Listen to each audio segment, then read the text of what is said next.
Okay, there we have it. The system just told me all attendees are in. The broadcast has started, the lovely lady said, and all attendees are listening only mode. Hello, everybody. We are today running this as a webinar, not as a meeting, which has a couple of different rules about how people attend and who gets which permissions and whatnot. So if you have any comments, please type them in the chat.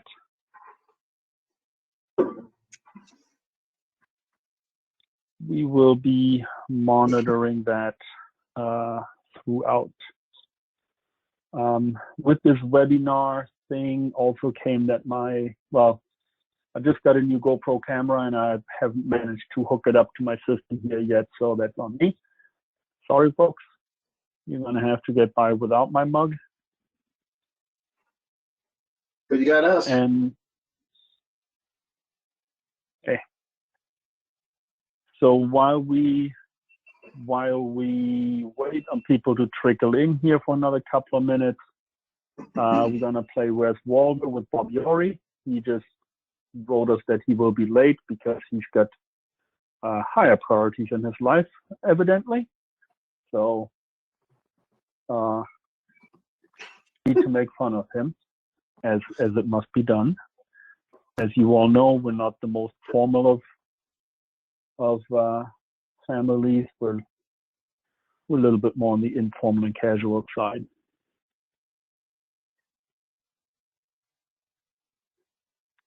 Okay, so, this thing is actually telling me, I've never actually been the host and the full organizer of the webinar.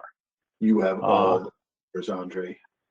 But not as this webinar thing. I've never seen this. It actually tells you if somebody's attentive or not. That is like.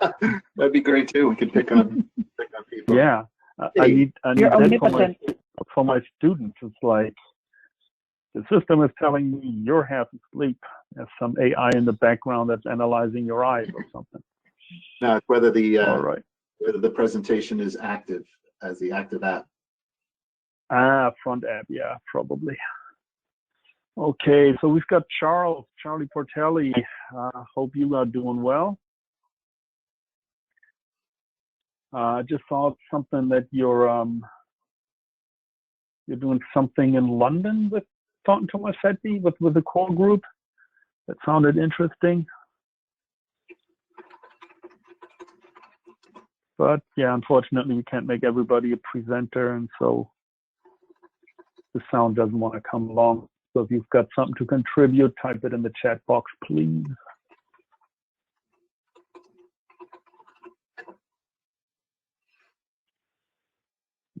I've got Robert Goldberg, Rick DeFilippi, our usual guests, which is really good.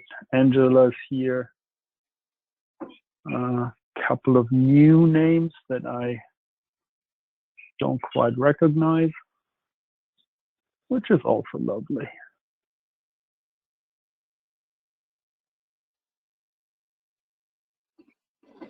Jeremy, did you see the chat?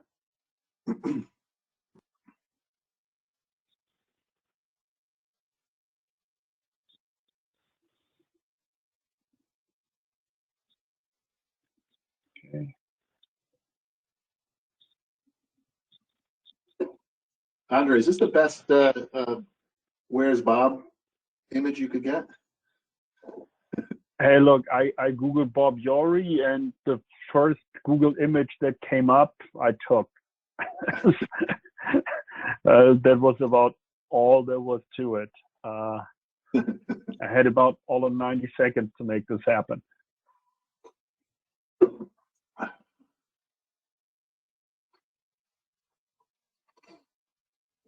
It was a worthy effort. I figured Bob would get his own slide though. Yeah, it wasn't enough time to make that happen. Anyway, we'll be all right. I'll give it another 2 minutes, and then 6:15 we're gonna get started. I don't get to see Matthew you. arrived. Hey, Matthew.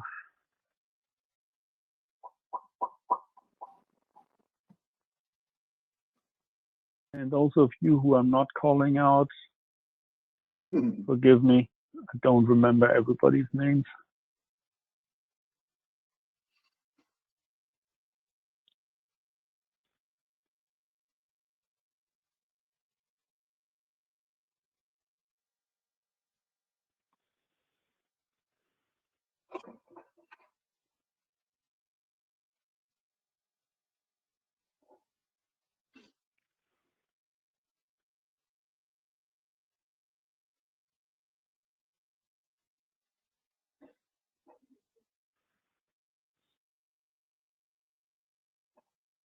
Oh, there's a chat and a questions box. That's what's going on. All right. So you guys are typing things into the questions box.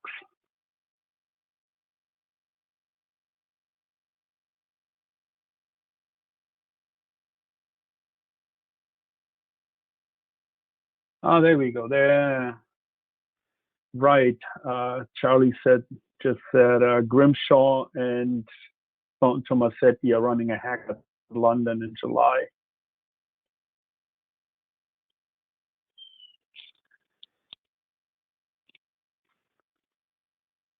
Earlier this week, I saw some email about that going around.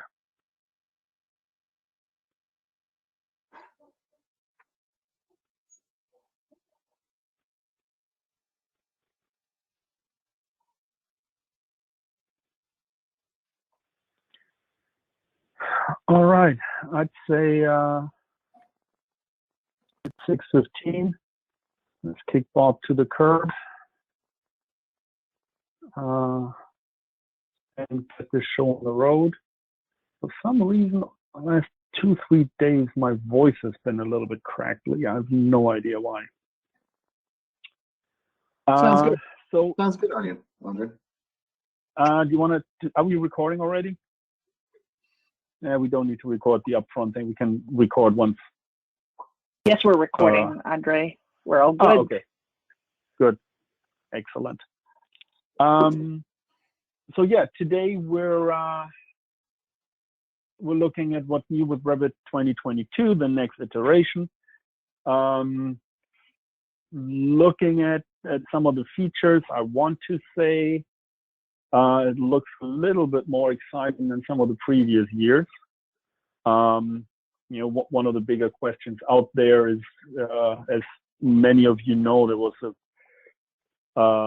an open letter by some of the UK practitioners to Autodesk about their approach to innovation and providing services to us as their clients and to the construction industry at large. Maybe it was a reaction to that letter that we're getting a couple of new nifty functions. Roger Liucci, as usual, from Microsol Resources, will run the presentation in about 5 or 10 minutes. We'll get started on that. I'm not sure what your monitor looks like. Right now I cannot see him, but I'm sure there's like a little window with his mug on there on the webinar attendee side. Nope, been hiding my mug. Oh, you've been hiding. You're shy. Yeah, maybe when we present, actually. Yeah. The darker it gets, the worse my webcam gets. Right. Understood. But yeah, when Jeremy we'll show our mugs. So for those of you who are chasing AIA credits, please send an email to marketing@microsolresources.com with your name and your AIA number.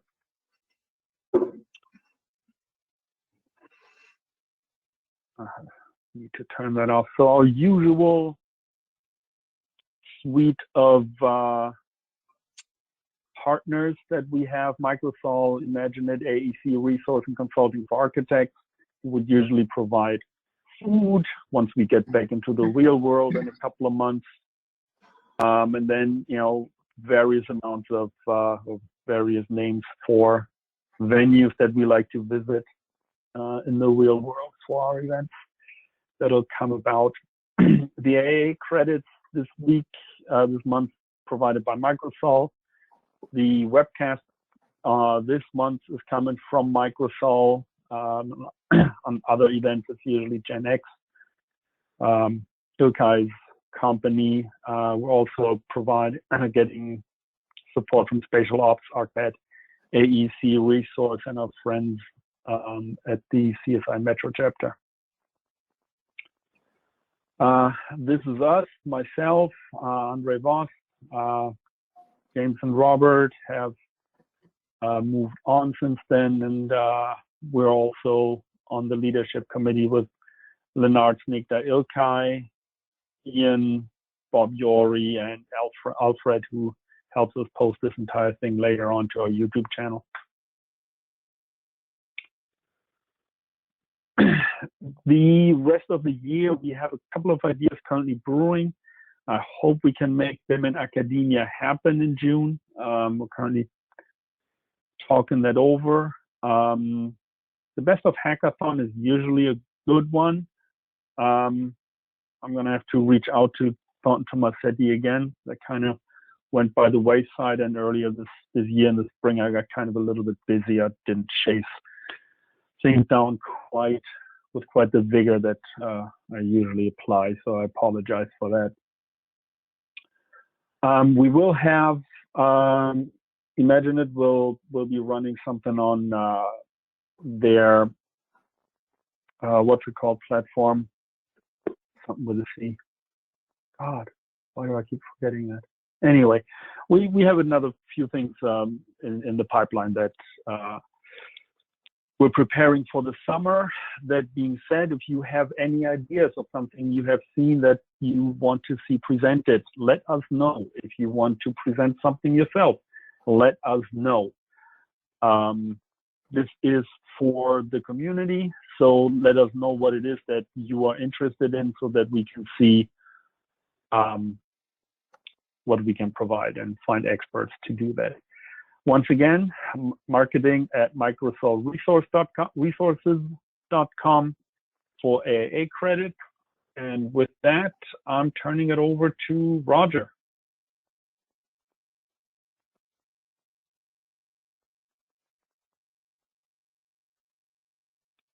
Can you grab the attendee, or do I need to do something? Nope, I can take care of that. Okay. Actually, just to let you know, Jeremy is going to do the introduction to Roger. Jeremy. Okay, good, fine. That's what Jeremy was That's all right. saying. Thanks, Andre. All right, good evening, everyone. My name is Jeremy Gadenzi, and tonight my colleague, Roger Liucci, will be presenting what's new with Revit 2022. So again, my name is Jeremy Gadenzi, and I'm an account executive here at Microsol Resources. I've been with Microsol Resources for a little over 2 years now, and I've got several years of experience assisting clients in the AEC industry. There they are. So Roger Liucci, who is the Senior BIM Specialist at Microsol Resources, will be presenting today. And today's presentation will be on what's new with Revit 2022. There have been a plethora of new features and upgrades that we're excited to help you learn more about. We will also explore the enhanced interoperability, including working in Revit with FormIT Pro and Rhino for McNeel. A plethora. Yeah, you like that word? No, it's a lot of stuff. For those of you who are not familiar with Microsol Resources, we have been an Autodesk Platinum partner for over 30 years. We do offer a wide variety of other software that will enhance your projects with your Autodesk software. So many of you are already likely using Bluebeam, a PDF editing software, but we also offer V-Ray, Rhino, and Enscape, which are robust visualization tools, Panzura, which assists with cloud storage over multiple offices, and Ideate, which is an incredibly useful data management plugin for Revit. We invite you to learn more about our training services that are offered in person at our New York, Boston, and Philadelphia offices. During this period of working from home, we are offering instructor-led online courses as well. If you prefer to go at your own pace, on-demand training is available through CAD Learning. And finally, we do have the ability to perform unique custom classes if you so desire as well. Please join us during our Future of Cultural Centers series that will be hosted by AIA New York, DBDL, and Microsol Resources. The first of the two-part series will be on May 11th at 12 p.m. noon Eastern Standard Time. And whether you're interested in receiving a link to the recording once available or would like to earn a learning unit or a certificate of completion, please email us at marketing@microsolresources.com. You got a friend there, Raj? Yep. My daughter marches in during the presentation. I forgot my key. My daughter too. Nice. So recordings of our webinars can be found on our YouTube channel, but please be sure to follow us on Instagram or the other social media platforms for the latest software updates. So once again, Roger Liucci will be your presenter today. Roger is a senior BIM specialist at Microsol Resources. He has provided BIM implementation support and training to the AEC industry for almost 20 years. They know who I am. And so a couple of other things about Roger. He did earn his degree in environmental architecture at ASU. And when he's not giving talks on BIM and technology innovation at AU, AIA seminars, and this group, he's at home working on his Porsche. So with that being said, Roger. I should throw some slides in there. You should. Thanks, Jeremy. Let's go. What's new? Everybody wants to know what is new in 2022. Hopefully Andre is monitoring the questions. I'd like to make this kind of as interactive as possible. You know, we miss these user group meetings in person, you know, with drinks and food and snacks, and we get to check in and see, you know, what people are up to. So, you know, don't hesitate to use the question and answer box to ask some questions. Andre will monitor those, hopefully, if he's available. I believe he is. Yes, right, of course. Yeah, I know. This is the fun part. We can expect a few comments. But anyway, here we go. Let's get started. What's new in Revit 2022?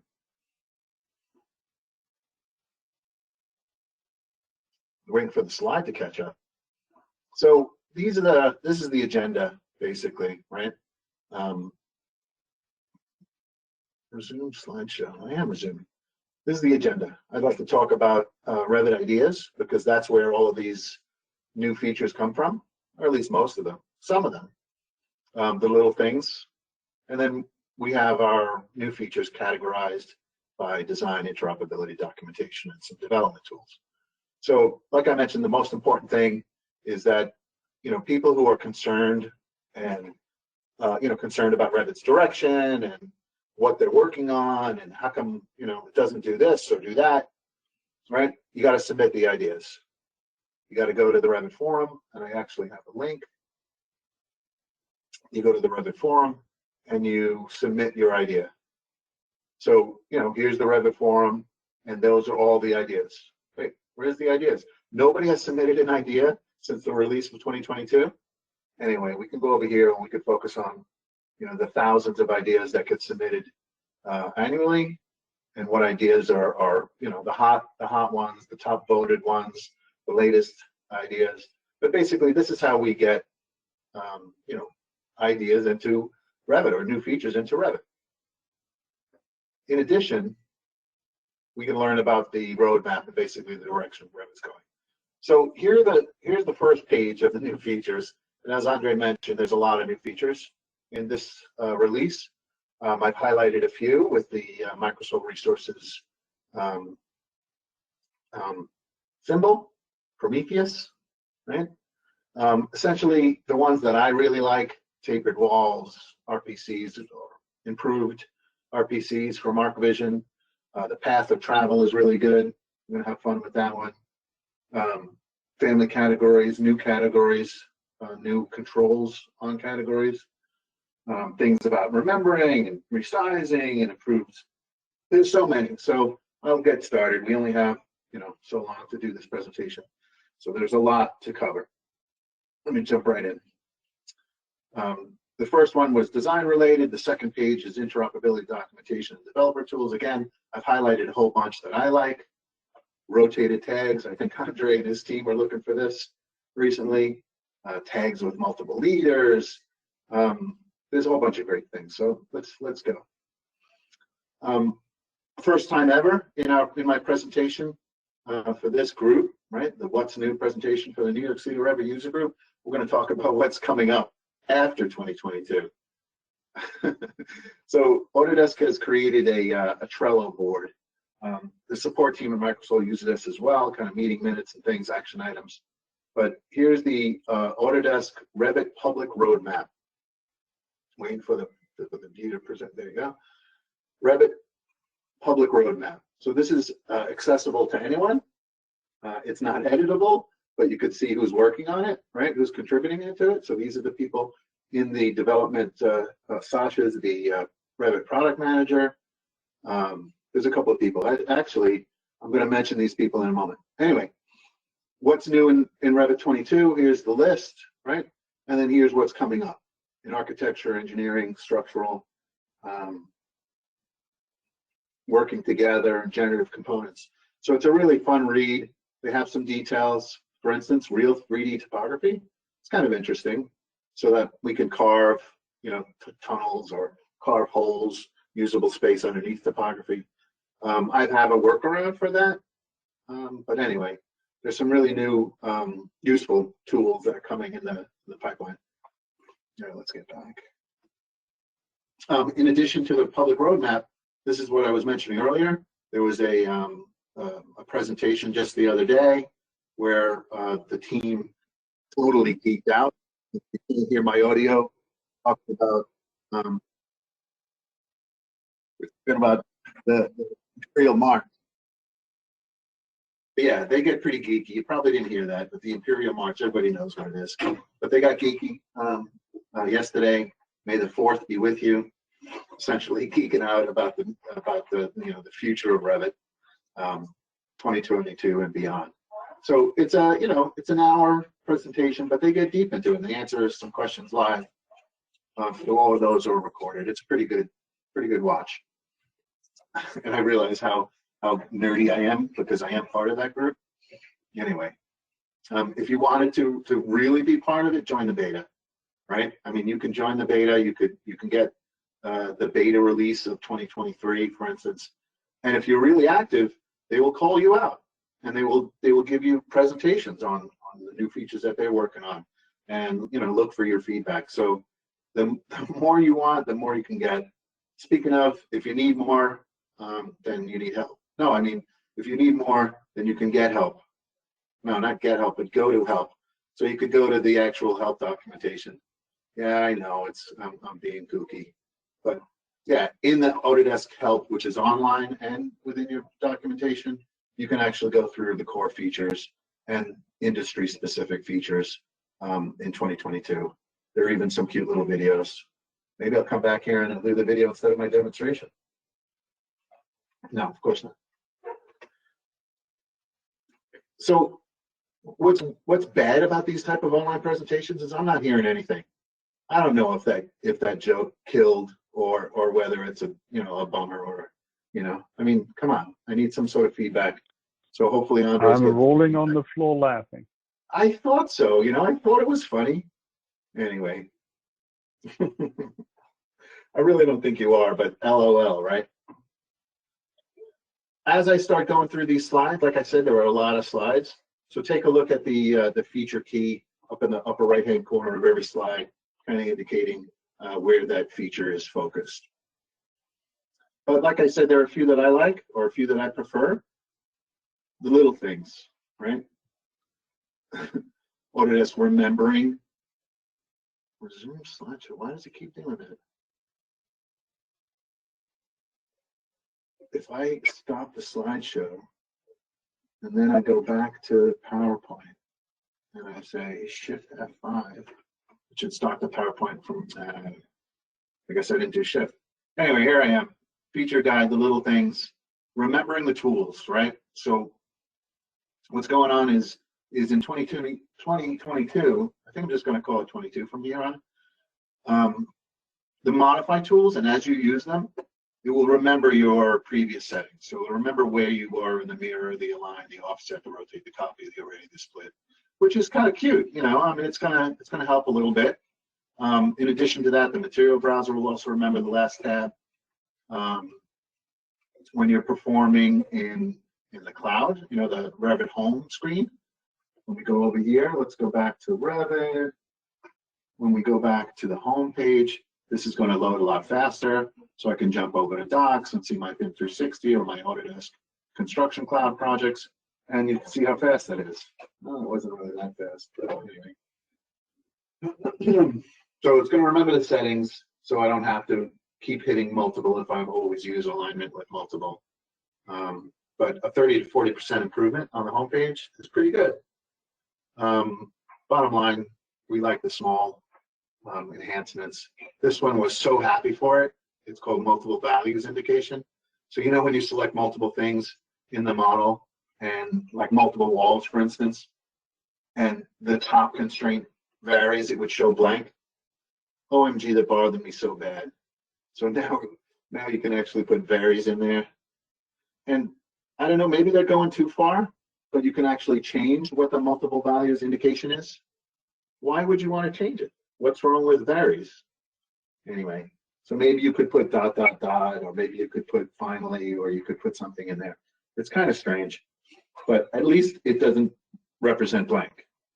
And that really irked me. Like, what do you mean? There's a value there. It's just a varied value. It's not zero value or nil. Anyway, we can leave it as varies. The other small enhancement that I really liked, and I know, you know, colleague friend Danny would like as well, resizing dialog boxes. I have a friend who just can't handle the dialog boxes not being adjustable. Wants them in a particular way, that they better be there where he left them. So these little things really help people out a lot. And these are the dialogs that are now resizable, in addition to the ones that were already resizable. So good news. I know, I like those kind of things. But now we'll dig into the design related or the design focused features. Tapered walls. We had sloped walls in 2021. So now they can be sloped in two directions. This is why we call it sloped, or yes, tapered versus sloped. So I'm going to do a demo on that one. You got it, right? So here we are in Revit 2022. Notice the dark theme. Yeah, you gotta like the little dark. Well, it's not very dark, but it's a little dark. And what I'm going to do is I'm going to jump out to, well, this is a 3D view. It's just a perspective 3D view. I guess we could use this one. Or I could just set it to orthographic. So what I'm going to do is I'm going to talk about how a wall could be made tapered. Sloped was easy, right? So you could grab any wall really and make that wall sloped, slanted, right? But what's it going to do? It's going to yell at you. Well, what happens if I make it slanted? What layer, right? A portion of the curtain grid. Oh, wait, no, we don't care about that. It's a curtain grid.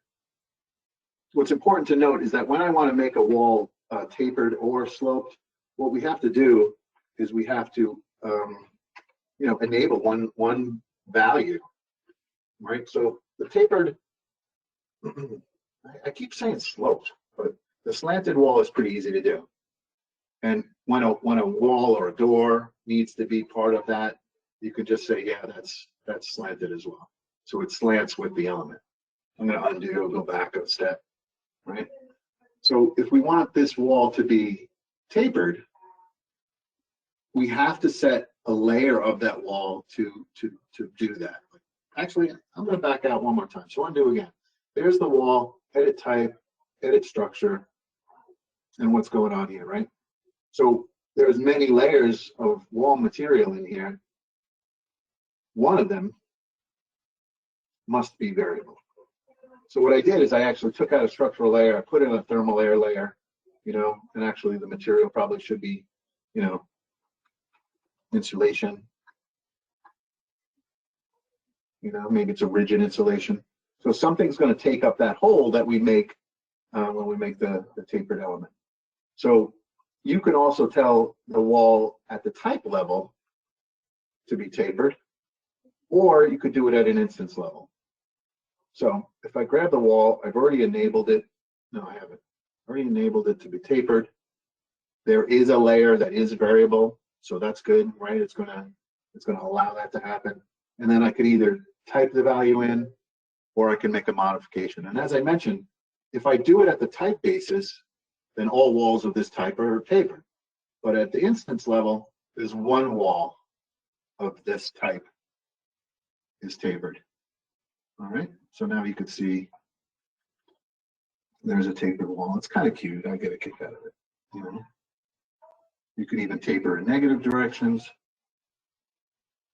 You know, so isn't that slanted? But anyway, it's fun to do.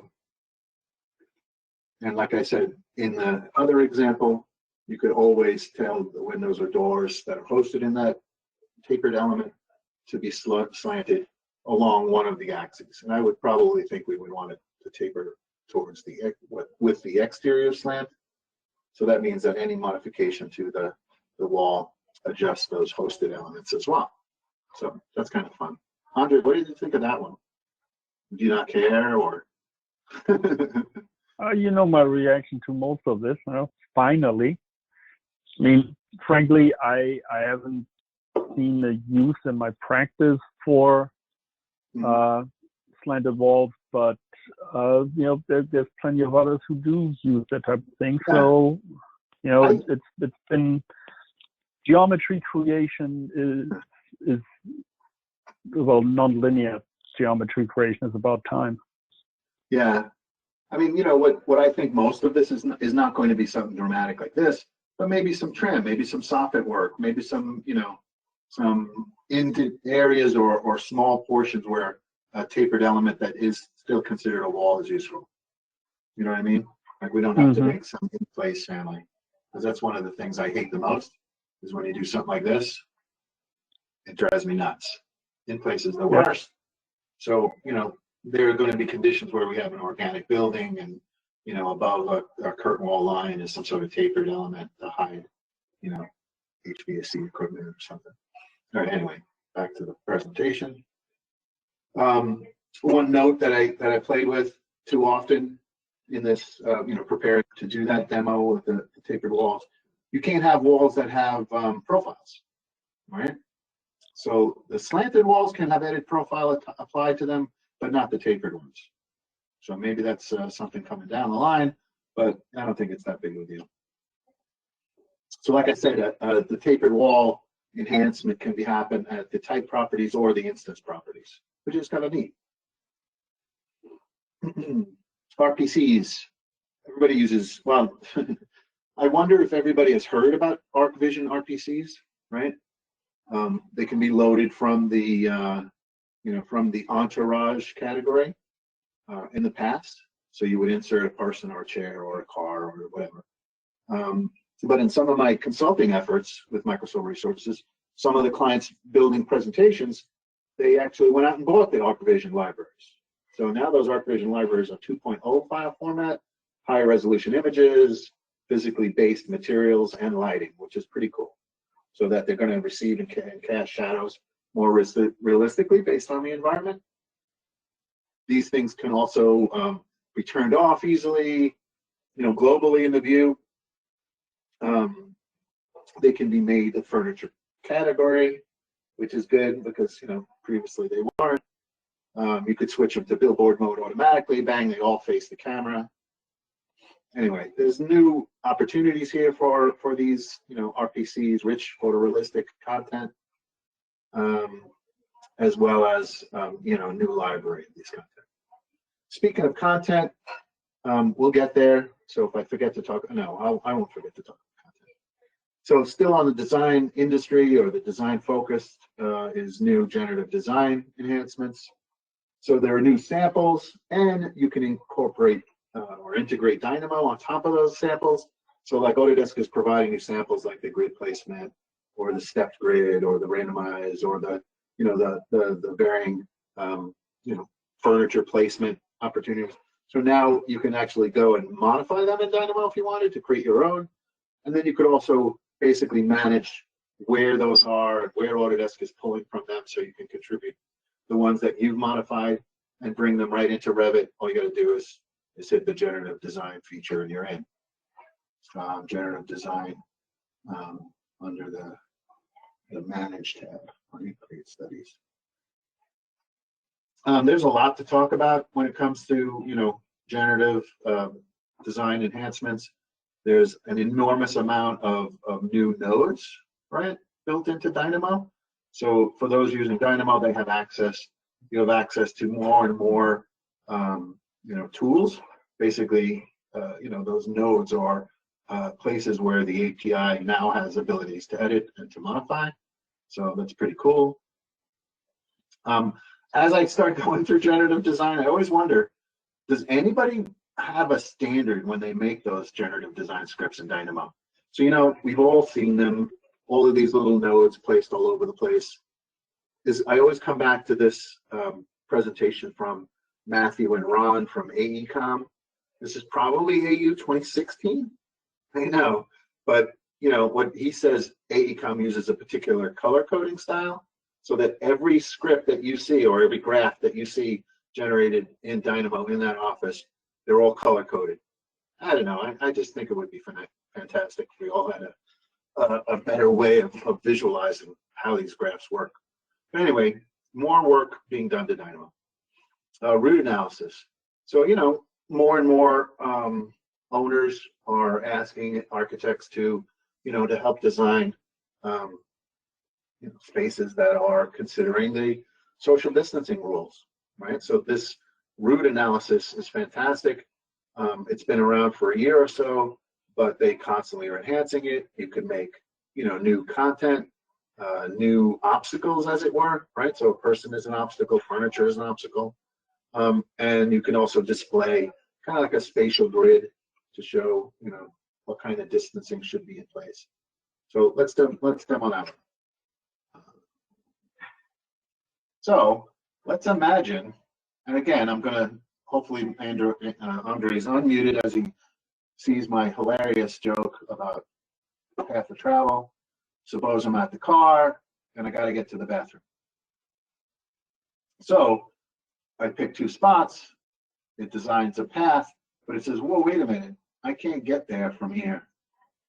Something's in the way. And I do this on purpose because there's a cool root analysis setting dialog box that basically tells us what that path of travel root analysis is going to use for obstacles. So it will not consider doors obstacles. Isn't that great? I was playing around with windows, kind of joking around, that we get through the roof or whatever.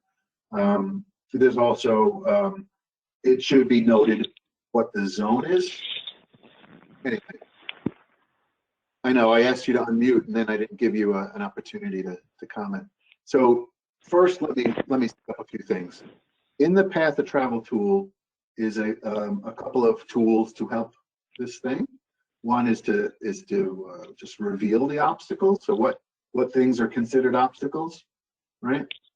And then there's the one-way indicator. So if I force this thing to be a one-way indicator, and I force this one to be a one-way indicator, that means that door, that entryway, and you don't really have to place it that exactly, that door will only allow people to come in one direction. So other than that, I think this should work fine.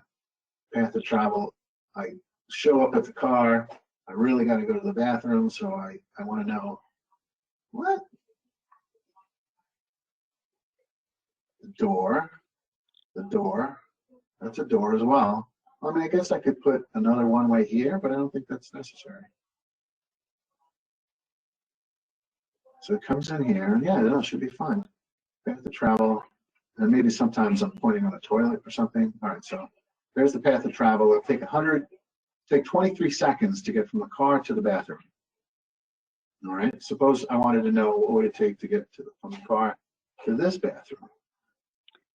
All right, so that if you drive your Porsche, is that going to be quicker? So that was a little bit more. So let's make it more difficult, right? So let's put some people content. So I'll say, okay, there's a couple of people lingering over here, right? And there's their required social distance. And then I'll grab that wall and I'll make it come all the way down here. And we'll grab that path and say update. What do you mean failed to update? What are you talking about? I didn't make it that difficult. Anyway, I think the joke is gone already. Find a route. What's wrong with that route? Anyway, maybe I'll draw my own wall.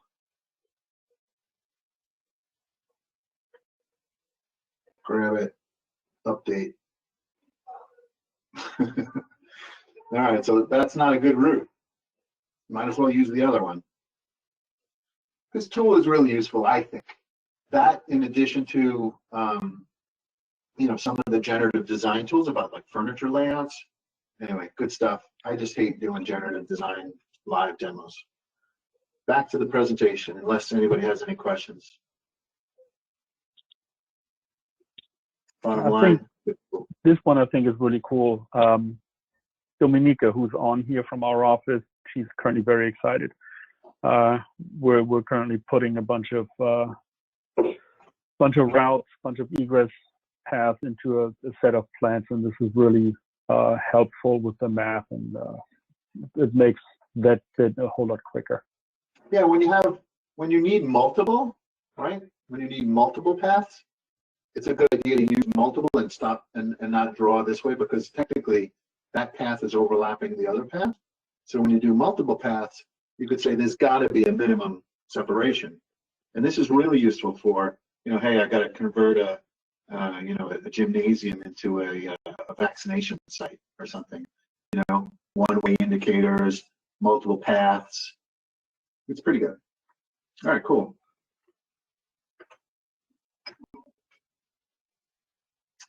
Yeah, I mentioned that there's an opportunity to identify what is considered an obstacle.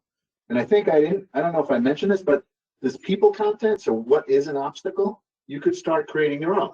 So you could find a family of people content in the path of travel folder, and they basically build your own obstacles or people content. This is pretty good. Default shared site. So everybody wants to share a site. We're going to acquire or publish our coordinates, right? The shared site is pretty crucial when you're sharing coordinates. So now we can rename the default site, populate throughout the projects that are using it. Shared sites supports new templates as well. So 151 ENU templates for coordinates sharing. We're seeing, more and more discussion about taking content from Revit and pushing it to fabrication. Obviously, the one pushing it the most is ductwork and stuff. So, what's basically happening now with these new features is that we're getting more flexibility and reliability working with fabrication. Generating fabrication parts will automatically alert you when the thing is not even a built, properly built run of duct. So it's pretty good. It's getting more intelligent and allowing that transition to fabrication more reliable. Speaking of, this one is again mechanical related, psychometric. Essentially, I had to Google it. We're talking about the study of hygrometry, basically the humidity within a space. So being able to do studies based on gas vapor within a space, it's pretty amazing. The more we find out, the more we'll realize that our buildings are unhealthy. So that's nice. New categories. Did you ever think that this was going to happen, Andre? Revit has new categories, essentially meaning, you know, new ways of creating content based on fire protection and audiovisual and hardscape and temporary structures, vertical circulation objects. Pretty cool. It was never a category. Yeah, I think that's good. It gives you better control over your visibility settings. When's it going to stop? We'll see. So this doesn't happen often, but as Andre said, maybe they've been pressured, and it worked. I mean, I think these are reasonable categories that we can, you know, we can work in our projects. You'll find that there are a lot of new discussions about how these categories are being used as well. So not only do we have just simple new categories, but generic models can be categorized using this, these new, well, generic models in general can be now, their category can be changed. So we don't have to reinvent the family or start with a better template. So, you know, expanded lists, but we could also use them a lot more efficiently. Now we get into Rebar. Everybody loves talking about Rebar. Andre, how many structural engineers do you think we have in this group today? I'll buy you a beer if we can find one. So depending on the number of all structural engineers, please raise your hands or make a comment. Do we have engineers? Do we have raise your hand? We usually, there's a lot. Charlie, you don't count. You're not actually structural engineer. You're a licensed architect. You just work for structural engineers. Oh, so you don't let him vote in that regard? Oh, we got one. Griselda Cruz. Okay, I owe you a beer, my friend. Hello, Griselda. Good to have you here. New properties, new abilities, new functionality, new placement methods. So there's a lot of slides here about Rebar. So what I'm really wondering is how many of our friends here are really using Rebar and modeling Rebar, not just as an example or like a typical column Rebar, but you know, throughout the model, because you know, using Dynamo and using tools, our placement can be, you know, enhanced, and we know that Rebar in a model can be controlled dramatically. I mean, you can even tell it ahead of time what views generate Rebar and what views do not. So where Rebar is visible and where it's not. So new placement methods. There's even a point, where is it? You can actually get Rebar of the exact size with, what do they call it? The webbing, you know, the bump around Rebar. So they're essentially taking into consideration, you know, the final result of the Rebar, not just a diagrammatic example of Rebar, which is, you know, which is important. If you're going to model it, then it's got to be accurate. Maybe one day they'll put the tie wire. No, please don't do that. Anybody from Autodesk in this group? All right, hope not. So, you know, lots of abilities for freeform Rebar, because, you know, our geometry is getting more and more freeform. There's a lot of opportunity for some cool, you know, custom structural members like that ramp. You know, then we should be able to place Rebar based on that. And we could do it quite a while, a year or two, right? But you know, we're getting real custom Rebar shape, and it's categorized properly and scheduled properly. I love the ability for cover, right? So you can't place Rebar that is close to a particular edge. Anyway, consistent, more reliable, more productive. We love Rebar. At least some people love Rebar. So this is what I meant. In addition to Rebar and the ability to create Rebar, there's tools to help you populate your model more intelligently. You know, automated tools, predefined ranges of applicability, essentially meaning that you don't get to just place Rebar anywhere, and these Rebar sets are, you know, functionally designed. So it works. All right, off of structural for a moment. Now, still in the general design category of things, but you know, what we're doing is, what Autodesk is doing is they're keeping lists and the sorting of these lists more consistent. And you're going to see this in schedules and material takeoff and different dialogues. But basically, alphabetically will be the default order. order of things. And of course, you still get to select the letter and it will jump to that order. You're going to see a lot of this in schedules and things, a lot of improvements. Getting back to the idea of new categories, not only are we doing new categories, but new modeling capability for objects that are considered bridges and road categories. So it's pretty cool. There are geeks out there who were looking for the flip control and the alignment station label, but it's more intelligent. It's taking into consideration how these industries work. Speaking of improved identification, improved listing, we're talking about parameters within schedules, for one, and parameters within just general creating parameters. We're going to have the ability to search through parameters because more and more projects have more and more parameters. More categories equals more parameters.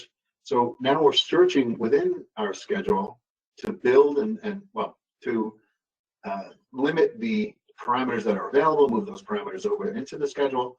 And then we could also use filters. So filters within the parameter schedule parameter dialog box is going to make the process of grabbing those and bringing them in much quicker. I mean, just the ability to say, I want to filter by type, so type-based parameters rather than instance-based parameters. It's pretty cool, and it's going to have a wide effect across, those using 2022. I would mention I was going to get back to content. So we definitely have an ability to enhance how content is brought into our projects. One of the big things is, where the heck do we get the content? In 2021, there was a new tab or a new button that said get Autodesk content. You would go load from library and you should get content. Oh, that's where the content is. I never loaded it, never installed it. Where is it now? If I jump over to 2022 and I go over to insert, there's no load content. There's load family. There's a new thing called load Autodesk family. What's load Autodesk family? I'm not really asking because I know. I'm just being facetious. This is an ability to go and get individual content from the cloud. So Autodesk has all the content up in the cloud, and you could start to filter and say, what doors are available to load. So out of the box, Revit does not have a lot of content loaded in the project. I know you can't believe it, but it's true. Of course, I wanted all the content loaded so that when I say load family, I go up and I have the full Imperial library. So this is kind of where I'm joking around. Where is the content in 2022? Guess what? It's in the desktop app. Why is it in the desktop app? I have no idea. So basically, you go to the desktop app, you go to updates, and you can find them in here, or you filter from Revit updates, and we can even go in here and find Czechoslovakian content to load into our projects. So now content is no longer loaded with the initial installation, even if you download, browser download or whatever. It's not there. You got to go to your desktop app to get it. So they keep things interesting, and it's something that I talk about almost every year. Loading Autodesk families from the cloud. I don't know how I feel about that, but I guess it's going to work. As I start filtering, it's going to, make the available content visible in the dialog. So I don't know what my dog is doing, but everybody's running out of the room that I'm presenting at. So there's one negative aspect of doing. Yeah, Andre. Roger, I just received an update here. Czechoslovakia is no longer a country. They split up at some point. Just saying. I really thought it was in there. Yeah, I really thought it was in there. Maybe I was mistaken. Sorry, had to be done. That's great. Thank you, Andre. Update, Autodesk, no Czechoslovakian content. This was a big one, and Andre, I think, likes this one as well. He called me out last time I presented this to him. How do I feel about native 2D PDF export? I think it's phenomenal, right? So directly native to Revit is going to be an export PDF. You don't have to worry about installing Bluebeam or Adobe or QPDF. Actually, you would still want to install Bluebeam because it rocks, but you don't have to use the Bluebeam printer or worry about the printer settings. You have it native within Revit. What's important about this new feature is not just that it exists, because they gave us more than just that. So I have the ability to export 2D PDFs from export, not from print. Well, I mean, it's still there, print. You can still print a PDF if you have a PDF device installed. But basically what we're saying is export PDF is going to give you these new opportunities. I can customize and create naming rules within the PDF export setup dialog box. You're like, what? Yeah, I could pull in parameters from my project to help it create naming conventions. I think it's pretty big. I mean, I really do think it's pretty large. It's a great opportunity to create PDFs natively within Revit without having to worry about any other tool. But once you get out of Revit, then you want to use Bluebeam. Call Dan Mertz when you're ready. Not only that, but it's going to recognize varying paper sizes. So it's automatically going to detect paper sizes based on the sheet that you're printing.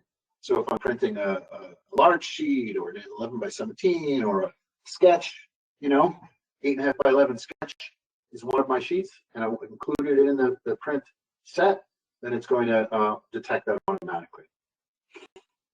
I think that's actually really big too. Exporting to PDF without worrying about defining the size.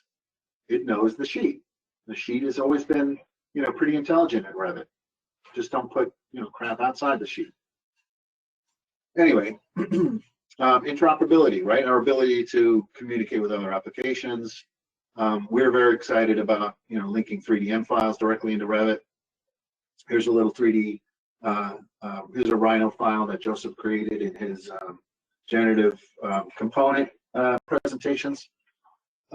Linking the Rhino file into Revit is pretty straightforward, but we're also going to get the layers. So we're going to get the Rhino layers available to us within Revit, so I can control visibility of the Rhino model that I linked in.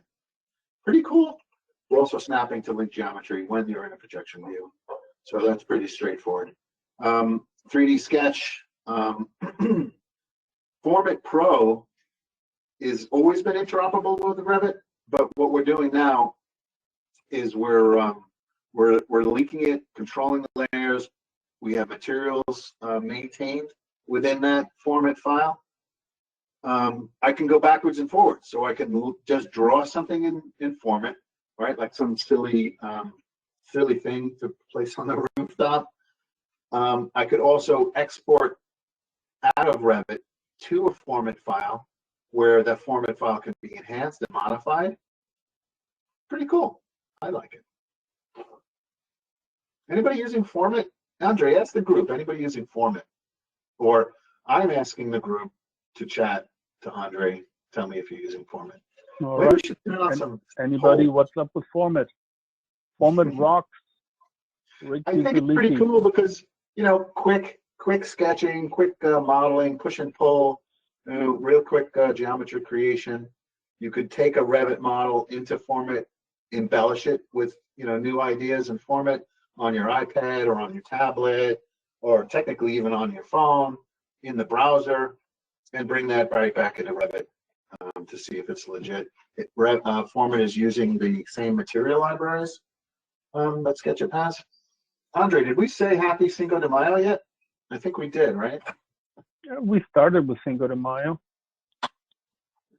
I'm I having hope, and I know Rick DeFilippi is getting refills. I hope on margaritas. right.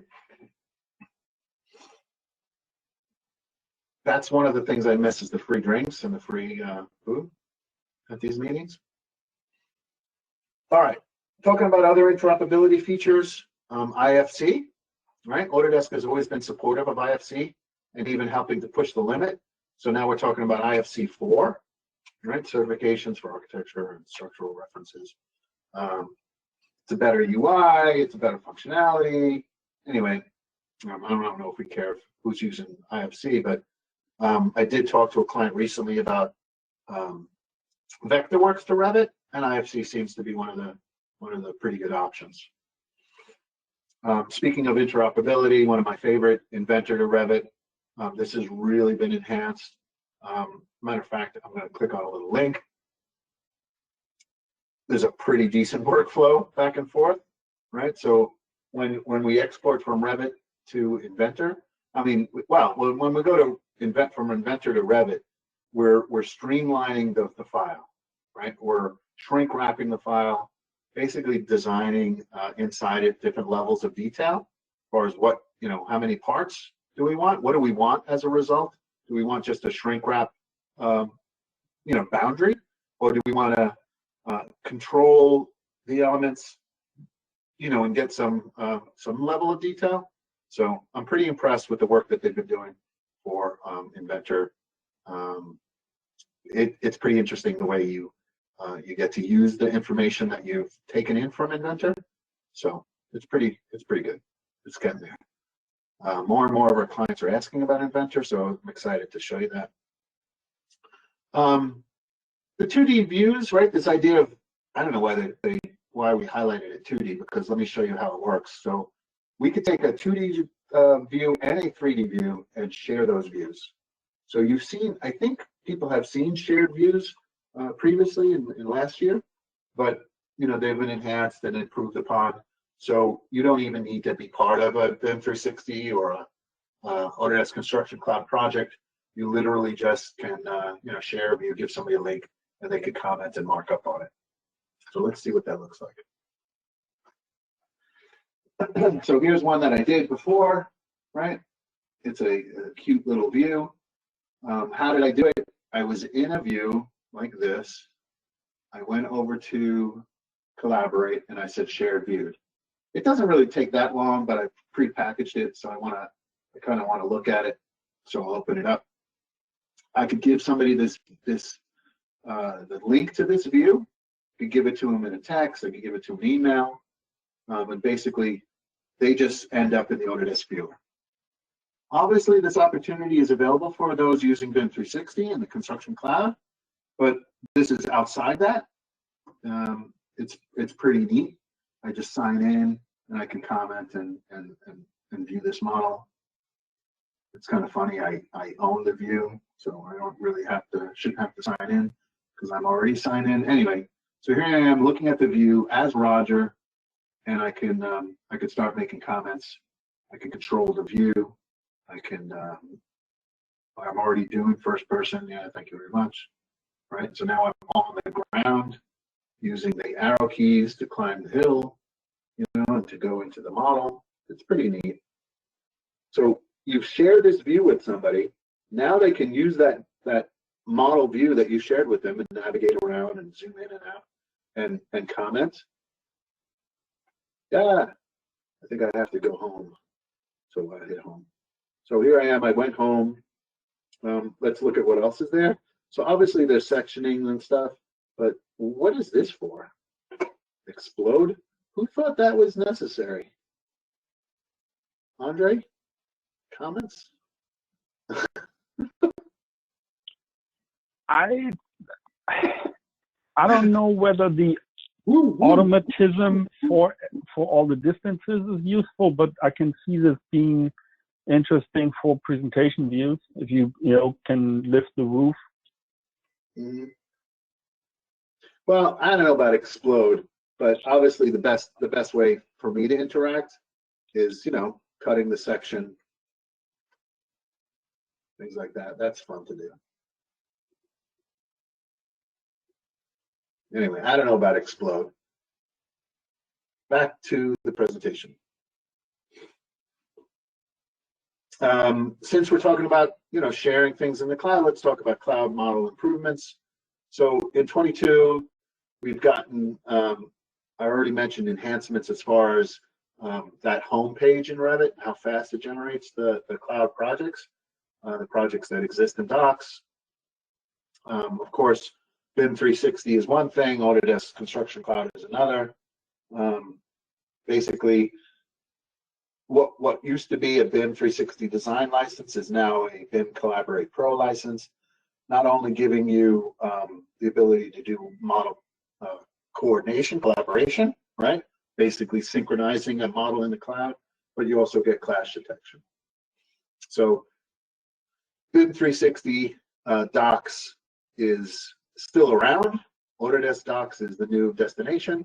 Matter of fact, if I go to a browser and I just type in acc.autodesk.com, you know, here I am looking at my projects. It's a list of all the projects, whether they be in the new unified, new Autodesk Construction Cloud, or whether they were in BIM 360. So as you go through the model, you could, you know, you could initiate any file to BIM 360 or the Construction Cloud, but the idea of saving a cloud model is a different world altogether, a different beast. So one could say save as cloud model and basically put the model up in some sort of limbo state. It's up there in the cloud, somebody can look at it. Personally, I don't like it because one gets easily confused. Is it a collaborative model? Is it a workshare model? How do I save it? Can I save it down to my desk? Can I save it back up to the project? When you're ready to collaborate, use the collaborate button, right? And the collaborate button says, do you want to collaborate in the cloud or do you want to collaborate on your server, you know, or what I like to say, terrestrial or the cloud. So we all know this is the way we initiate a model to Docs. And what is that? Save as cloud model. Maybe for an individual who's about to leave the office, toss it up to the cloud. When they get to their destination, they can open it up in the cloud. Anyway, some pretty good stuff about documentation. As I mentioned, all of the ability to filter those properties and knowing that they're organized in a particular way. Look at the ability to schedule work sets. How great is that? Finally. So there's a parameter that allows me to schedule based on work set when work set equals. I could filter by, I could see it and modify the elements bidirectionally.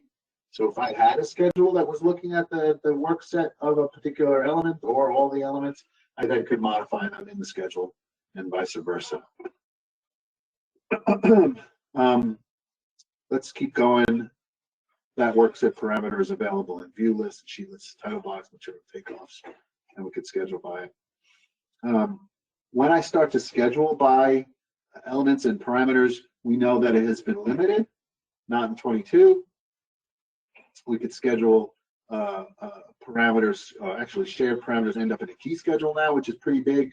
There's never before. So basically, we're getting more ability to modify and use parameters globally with the project.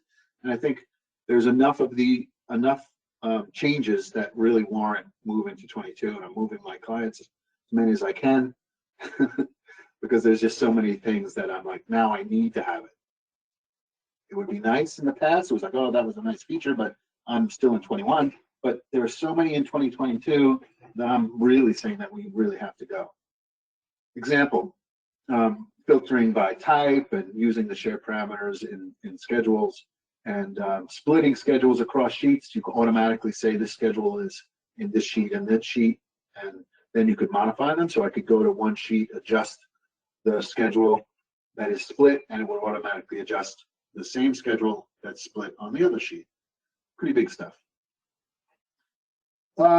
Reports, enhancements when we're exporting, right? CSV is the default export from common delimited values by default from Revit, which is more useful. I mean, if you're exporting, I don't know why you're exporting in the first place, but we already talked about the multiple values indicator. Finally, it says varies.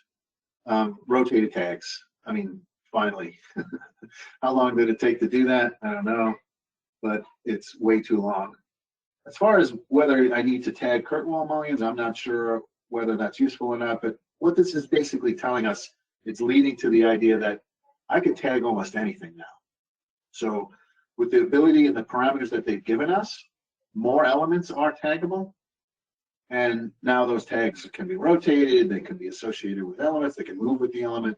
We can even have a tag with multiple leaders. So what is taggable? Right? Basically everything. So all of these new categories, categories that weren't taggable before are now taggable. I don't think there's anything that can't be scheduled in a multi-category schedule. So we're seeing things that show up in tags and in schedules all across the board in these new categories and existing categories. It's huge. Speaking of tags, I don't know how many people have called me about this issue. They reload the link, they lost the tags. All these tags get screwed up. The values within the tags are no longer associated. It happened enough to be annoying, so now it's not happening at all. We're saying that the tags that are hosted across links literally will remember the element. There will be an element ID associated with the element, thus the tag can be reassociated more easily. And I know there would be grunts and claps and noises being made with most of these features. Andre, any questions popping up? I'm waking Andre up. I don't know if I'm putting him to sleep or. No, there are a few. I'll come back to them. Usually by the time I read them, you're already at the next topic. So we can go back, right? So we can sit. We'll go back to 2 or 3 topics once we hit the end of this. Yeah. We should have put a requirement for this presentation that you have to have a Mexican beverage or a margarita or a Dos Equis or. I started mine at lunch today. Went to a Mexican restaurant and had a margarita. Oh, that's nice. That's the way to do it. Yeah. It's a little nod. It's not even an important holiday, but we'll take it. There's new abilities to add interesting prefix and suffix to dimensions. I think it's pretty good. Both can be added, and it's a new field within that style. This is huge for people who do big projects and are constantly going through various revisions. It was always a problem in the past, but now we could fluctuate between a numeric or alphanumeric revision, and there's more flexibility. It really is another one of those, man, what took so long? When I do share these revision enhancements or revision settings, I could share them through project standard, transfer project standards. So it gives us a lot more functionality with revisions, and there are a lot of people who are going, finally. I even thought about demoing this one, but it is a little silly. Sure, okay. So now slopes can have the spot elevations or slope indicators. Like, what took so long? I know people who were using sloped floors just because they were able to be tagged. Now they could use ramps. I don't know if it's a big deal. How about this one? Being able to control the representation of walls, so I can simplify the representation, right? Even though the view is set to fine, I could say I don't want to see anything that's outside the core, for instance. Or non-core layers can be turned on or turned off. If you look over here, we always had hidden common edges, but now more control. And I think there's a lot of people who are going to really love these new features. I hope it's not just me. This I could do without, but all right. Being able to highlight a grid or show the grids in plan. And actually, this is pretty big because, and look, of course, I probably don't have grids in my project, right? No, I don't have any grids in this one. Show grids. Oh, wait, do I? I do. Huh. So when I say I want to show grids, I could say which grid. So maybe the grids change from level 1 to level 2, or from level 1 to 15. They're different. So we can enable grids based on each view, and I could say which level grids do I want to show. Meaning that if your grids intersect a level, then that's something that I will be able to see. pretty cool if you're into that kind of stuff. And I say that because I'm not getting any feedback. I don't know how everybody likes these. All right. When I mentioned that ability to control parameters, I wasn't joking. This is probably one of the biggest ones in the what's new in 22. I have the ability to show phase, right? I mentioned that earlier. Now the ability to create a view filter that includes phase and be able to control when it's on, when it's off. Let me jump in and explain. I have a view already set, I think, didn't I? Not that one. This one. Yeah, I guess that one will work fine. Oh, that one. So here's a view, right? I modified the visibility settings. I went to filters, and I created a couple filters, right? So I could say edit new. Here's filter 1. It's a view filter that looks at walls and incorporates a new phase created parameter. So what I'm saying is I can create a view filter that overrides the visibility of walls that are created in phase 1. Wait a minute, let me stop for a second. Manage phases. Who the heck designed this? Right? Or that? And did anybody like it? It frustrated me every time. Everybody raise your hands if you hated this. So to be able, nobody's going to use that anymore. Remove it from the application. Because I can come in here, create a new phase filter, right? So a new view filter, and say it's walls based on phase created or phase demoed. When it equals phase 3, there's a new phase filter. Oh, wait, I didn't add it. Here it is. So I have 3 filters. Now I can, excuse me. Now I can enable filters in a view or not. I can control the visibility of the elements based on that filter, of course. But what I'm basically saying is when phase 3 is modified, I'm overriding the pattern with a color. It's freaking huge. It's huge. All right, the silence is killing me. Yeah, I know. So here's the thing that I was curious about last time I heard about this. So it used to be, and correct me if I'm misremembering this because it's been a while since I've done phases. That in the hierarchy of graphic representation, your visibility settings dialog was first. Your right-click manual override, right? Element override was a higher hierarchy than the visibilities override, visibilities graphics dialog. And the phases beat everything. Like no matter what you do in your visibilities dialog, the phase takes over. Whatever you do in the phasing dialog. Is that still the case, or does the filter beat the phasing dialog? No, we'd have to get rid of the last word. We'd have to get rid of the phase overrides. So we can't use phase overrides. Okay, that's what I thought. So the phase, if you do have a phase override in the phase dialog, then that beats the filter in the visibilities dialog. Right.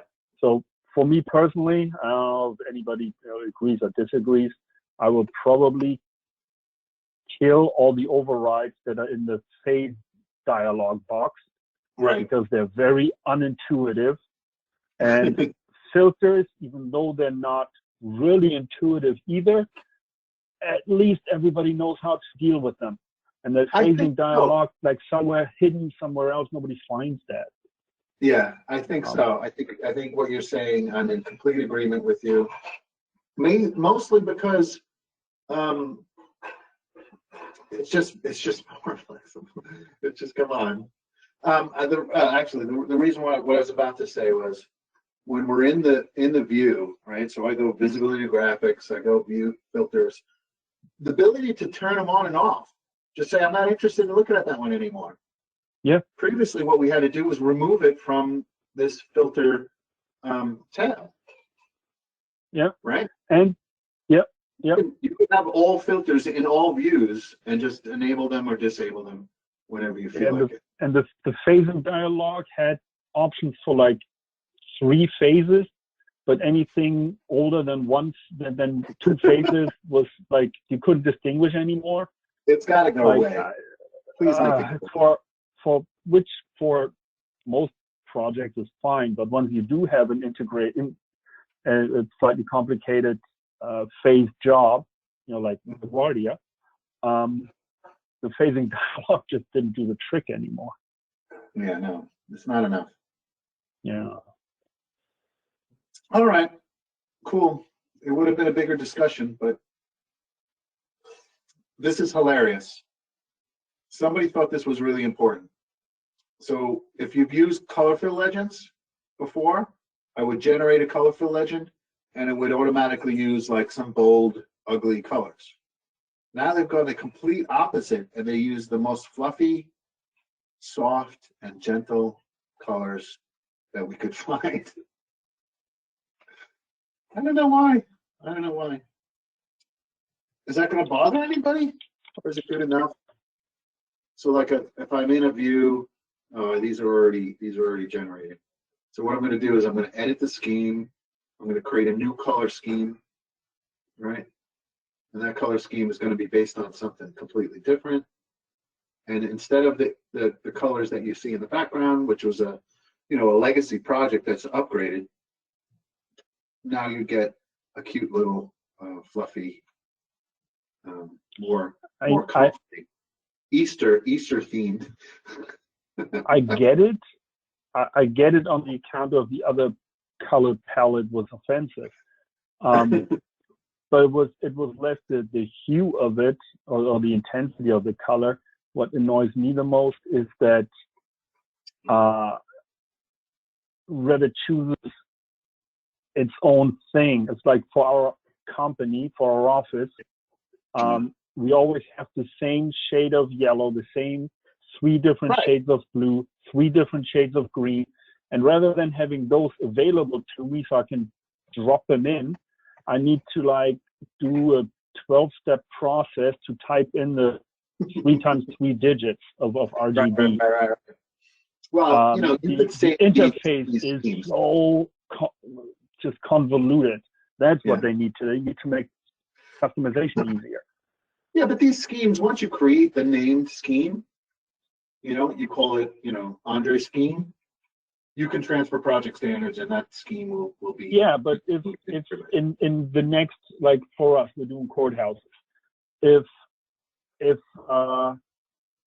one courthouse says, it's clerk, and the next courthouse, the operators say it's clerks, right? No.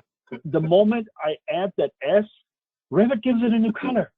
It's a new color. It's like, no, you're not giving it a new color. I'm editing the existing thing. Don't give me a new color. That is what's annoying. And for us, it's like the departments are always the same, but in each functionally, but in each iteration of a new courthouse, we name ever so slightly different. Right. It'd be great if it name contains this, but it's not. It's got to be the value that it sees. It does not go on. And the interface is just weird. It can be Pantone-like color, of course. Yeah. Right. Yeah, but that's it. Anyway, let's move on. I just think the ability to control the filters is going to be it's going to be so big. It's not just related to phase and view filters. It's the consistency of using view filters throughout your project. Now I can simply say enable or disable filters. Matter of fact, as you go through this list, I could use Shift Select to select all of them, bang, all off except for this one. You know what I mean? So it really is. It basically probably stole from some of those add-ons that people are creating to colorize things. They just said, yeah, we got to have that. So have they opened the color scheme to the API yet? There's a few things on the API. I'm going to get to that in a minute. Okay. Bottom line, more productivity overriding and overrides to filters, selecting filters, enabling filters. I would assume you'd also could get the fluffy colors too. This is big. Well, I don't know. In your production environment, do you ever see this being a problem? You delete a parent view, but you want those details. You know, you want those. Oh yeah. Dependent views. Yeah, I once turned to my left, and a colleague was in tears because of that. She had just realized that had happened, and yeah. So that's good. So they will remain. You know, it'll actually ask you. So hopefully everybody's reading the dialog boxes that come up, right? You're not just hitting enter as the default value, but the default value will be make callouts independent. So I mean, we have duplicate views all the time, but if a dependent view is created in one view, then that view is deleted, they will become independent. Thank you very much. I think that's another nice one too. And it's just like, come on, we know that it should have been there already. I like the idea that we could rotate tags and annotation, but now that annotation will remain, will maintain its ability. And this is mostly updated in some of these mechanical tags. But you know, I think it's a good one.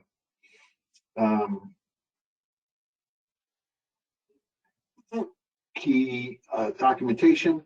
I think another more tag related, obviously, but there's better symbology and better tagging, and of course with the filter thing that we showed about earlier, that's even more. A lot of improvement in that regards. As far as, so we're going more and more the mechanical industry, as you can see. We're talking about the ability to use more templates in this panel schedule generated. So there are a lot of panel templates available, but basically we're reducing the number, and we're being able to control what's available to the user when they're doing them, so that it's a little bit easier to manage in the templates. We were talking about development. Here's what I mentioned about the nodes. 67 commonly requested nodes. I could get you a list of this. I don't know why I didn't get a list already, you know, because we want to know which of the 67. So you could do a screenshot here and zoom in or something. Some of the nodes that are pretty impressive were the view-related nodes, abilities to create sheets and place views. So basically, one of the ones that were really big. Well, here you said the color fill API, yes. So that's accessible. And I think that's going to help you with your, you know. Yeah, that will hopefully be, that might be tackling my problem. I know that others were also eager to get their hands on the color fill API. I like when you talk, because then that gets me to have you know, the ability to have another shot of that Seki's dark. So now that these APIs have been exposed, let me explain some of them. So with this new exposed API for sheets and viewport labels, what that means is that I can use a graph or, you know, other programming methods to create a template project, or, you know, basically a Revit project that has, you know, really cartoon the whole set, all driven by a predefined set of requirements. So it could be basically creating the entire set, floor plans, elevations, views on sheets, and you get to control where the viewport label. That's one of the new ones, was the viewport label kind of being highlighted over there. The ability to control your cloud-related models, which is pretty cool. So maybe more on that in the future, but basically the cloud model mapping was it's kind of complicated, and we want to make sure everybody understands it. When you're doing your Sync Central, you can see what that pathing looks like, but now it's accessible via the API, so people can kind of remap their cloud projects. It sounds a little scary, but linking and color fill. What one did I do? Oh, SketchUp, not SketchUp, but sketching.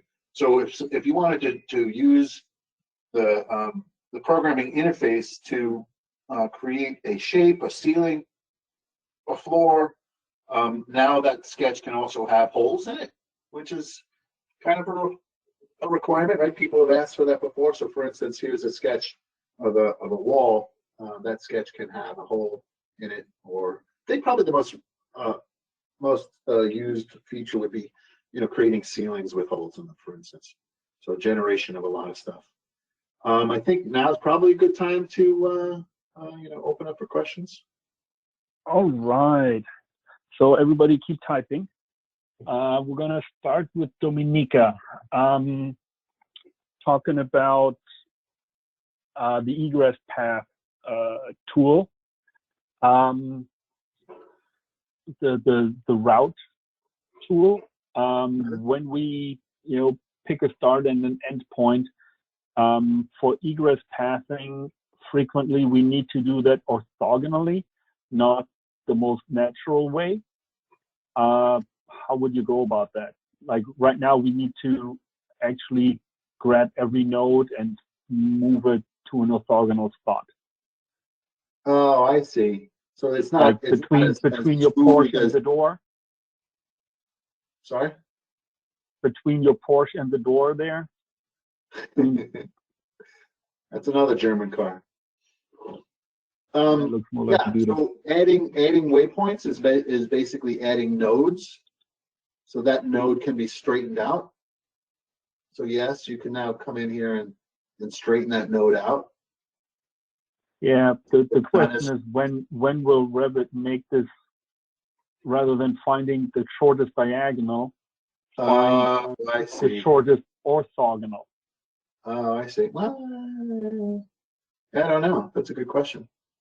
Okay. I mean, so now we have to put it on the list. Essentially what she's saying is she has to go and do this and doesn't want to. Wants Yeah, to because if you're doing this in an office environment, you do this 10, 12 times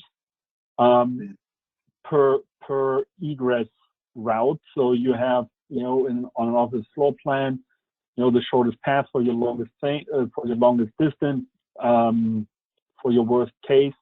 So you have 3 or 4 on the floor, and then each of those has 5, 6, 8 corners.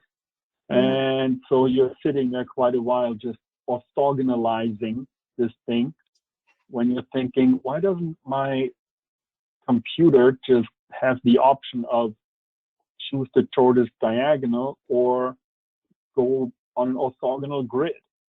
Yeah, I guess the multiple paths is not going to help, right? So we're giving it a kind of a separation. The multi-path is not gonna. I might want to think about how are obstacles addressed, but yeah, no, I could look into that one. I have no idea. Okay, so that's one.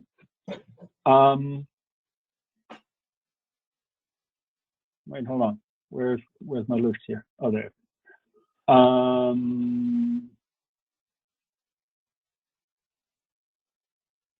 Linked models. I think this was the same topic. Is the feature available when you link a model? So does this obstacle recognition work for linked models? Oh, that's a good question. I don't know. Or would the entire link model then become the obstacle? That's a bummer. Yeah, that's a good question. I'm pretty sure that it is. It has to be in the object. It has to be in the project. F1.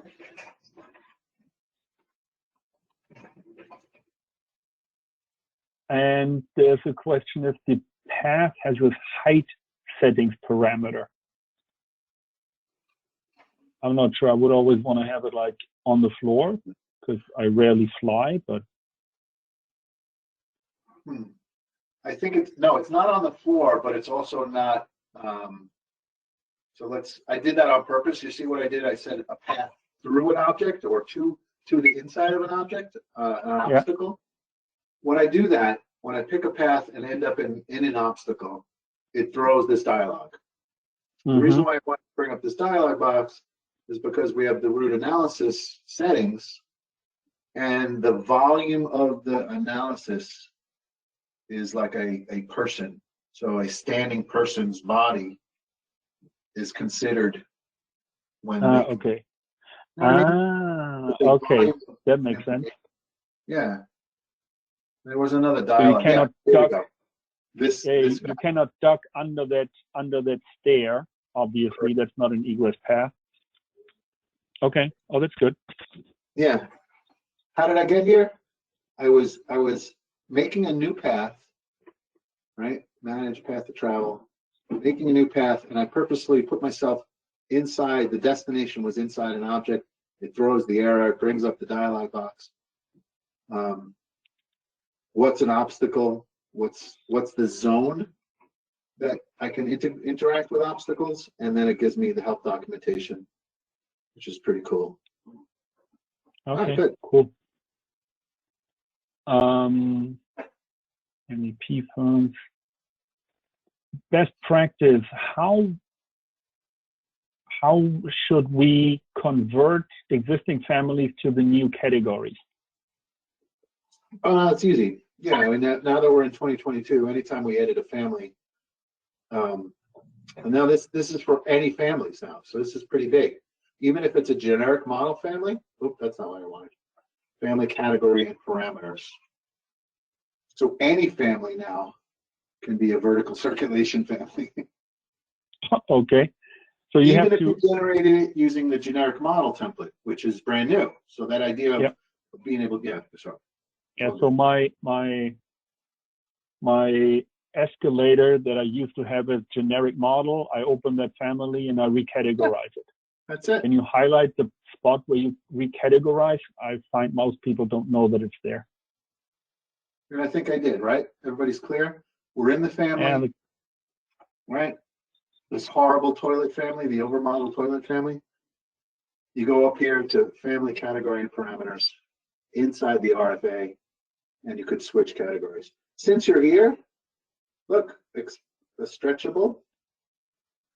Oh, yeah, that is big actually. That's gonna make my life easier. Calculation point. You got to do that. Everybody has to know what element that what room that element is on. And here's maintain annotation orientation, which is pretty cool. Basically, it's saying if you annotate something and then you rotate that thing, the annotation will rotate with it. Come on now. I think more and more. I think this is going to be the version that more people switch to sooner. Could be. I could be wrong. Okay. All right. We have a question about face filters. How would face filters affect interdisciplinary coordination? Theodore is asking. In so many different ways.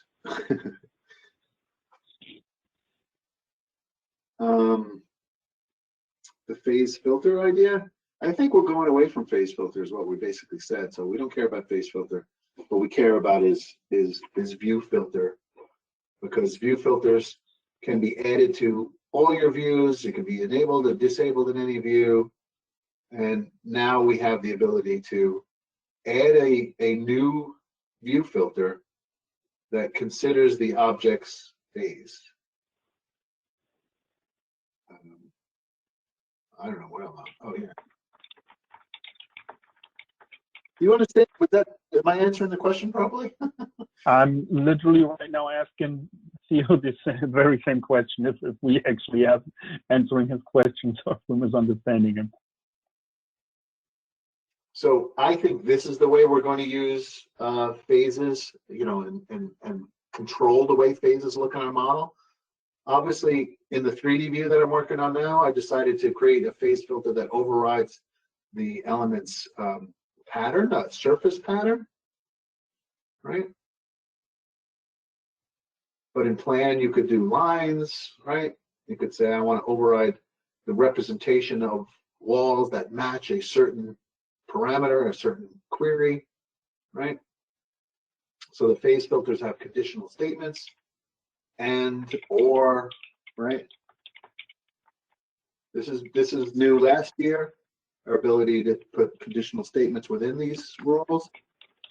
Anyway, I think it's good stuff.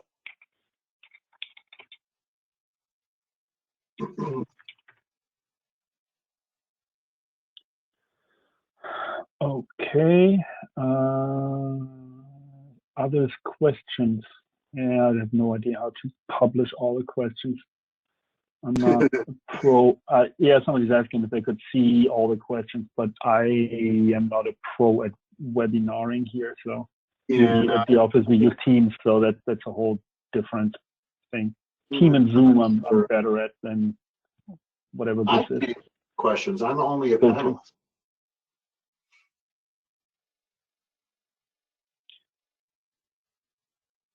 Okay, do I have to transfer parameters and set up filters to show the architecture correctly?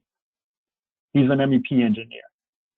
No, I mean, I think just modifying views and their view discipline will get you there really quickly, right?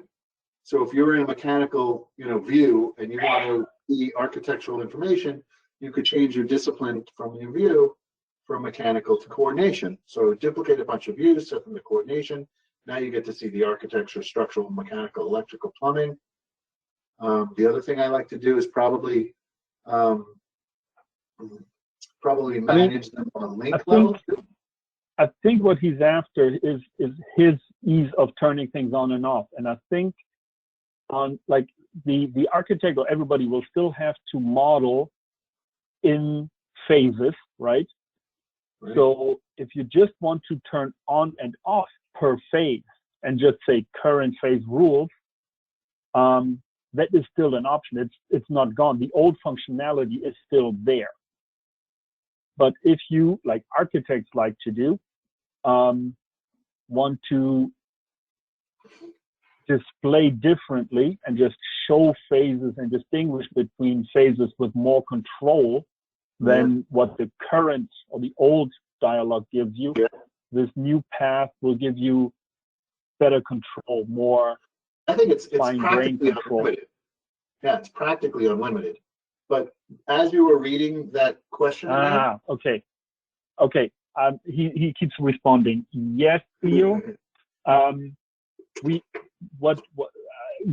did say do away with phase overrides as a matter of an architect's best practice. As an architect, I will probably not use the old dialog. I will just do away with that override. Right. But I will just not use it anymore. But it can still be used. You as mechanical engineer can still use that the way you've always used it. And as an architect, I still need to model in phases. So the data is still there. The functionality, the old functionality will remain. As an architect, I will personally, and there will be other architects who disagree. Personally, I will not use that old thing anymore because I like this new fangled way better. But the functionality will not be taken away from you. Correct. The more I started thinking about that question, the more I thought about, hey, when you link in a model into your project, I turn it on and off categories to control my model. If I turn off the category, it will also turn off the category in the linked model. But you can override the link customize the way the link represents and say, hey, when this model is linked, I don't care to see something about the link. I don't care to see their grids or their levels or their, you know what I mean? Yeah, you could say, hey, I want to see plumbers the and toilet. architects both carry a set of toilet fixtures I want to and see we my turn each toilet. other's toilet fixtures off. Yes. Right. So what I've done is I went into the link, visibility graphics, found the link, customized the link so that the link is not being controlled by the host. Instead, it's being controlled customized. And then I go into model annotation or whatever I want, and I say, you know, for instance, annotation. If I have somebody's model linked into my model, I don't want to see their grids. I don't want to see their levels. I want to see my grids and levels. And as you already mentioned, if I'm an architect and I'm linking in a mechanical model, I don't want to see their plumbing fixtures. So I've customized the link. That probably is it. But anyway, that was just one way of doing it. Okay, what other questions do you guys have?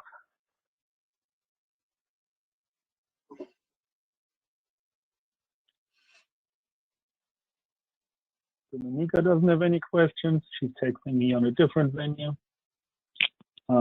We've got Theodore's questions.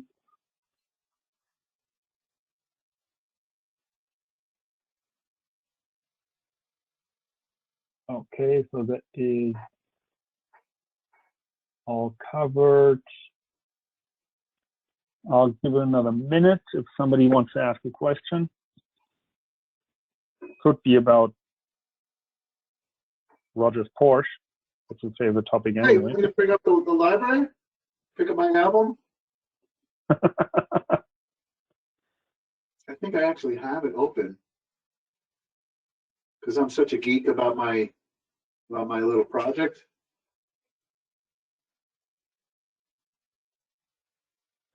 Come on, let's talk about Anything new about importing Fusion 360? Well, that's something I'm absolutely not familiar with. Fusion 360, right? Where we can link in. Oh wait, Fusion 360. Well, Fusion 360 is an application that is typically for manufacturing, right? You know, I'm making widgets. They have a lot of opportunity for exporting various formats, but as far as I know, there isn't a specific format necessarily. What's new in 22 is the ability to link Rhino, SketchUp, SAT, right? So Rhino and SketchUp models are linked now, which is kind of cool. But as far as Fusion 360, I think we will probably use a SAT. You know what? That brings up a good point. We have all of this functionality about forming. Why isn't Fusion 360 coming in with materials and layers? And, you know, it'd be kind of cool to have, you know, some of the type parameters that one could build in Fusion. You know, what does this thing look like, opened or closed, or, you know? Yeah, nothing I know of. Maybe it's on the roadmap. Where's my roadmap?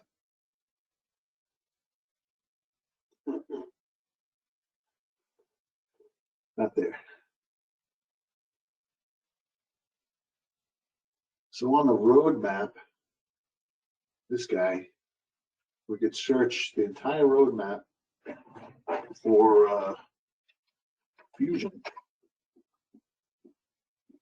No, what about here? Isn't it here?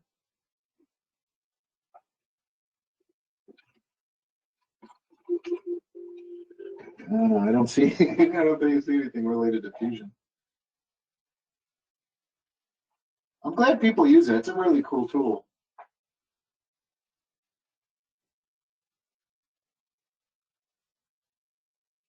You know, so that would be under interoperability, right? So we know that they're improving Inventor, they're improving Rhino, they're improving FormIT.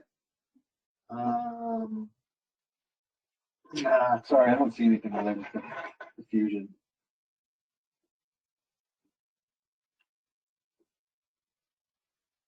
Anything else, Andre?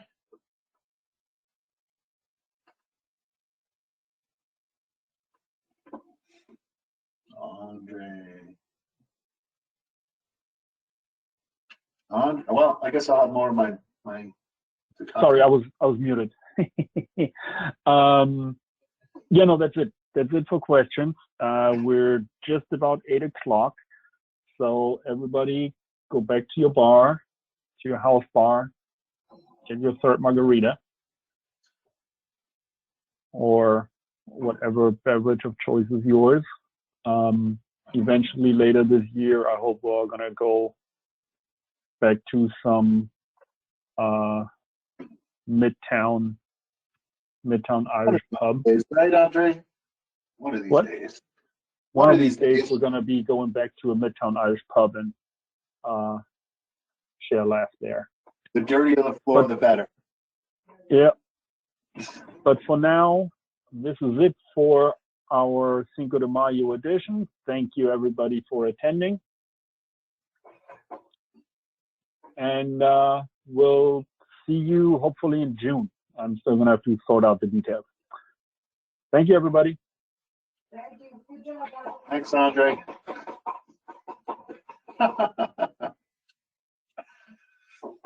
We'll see you all next year or at the next rogue meeting.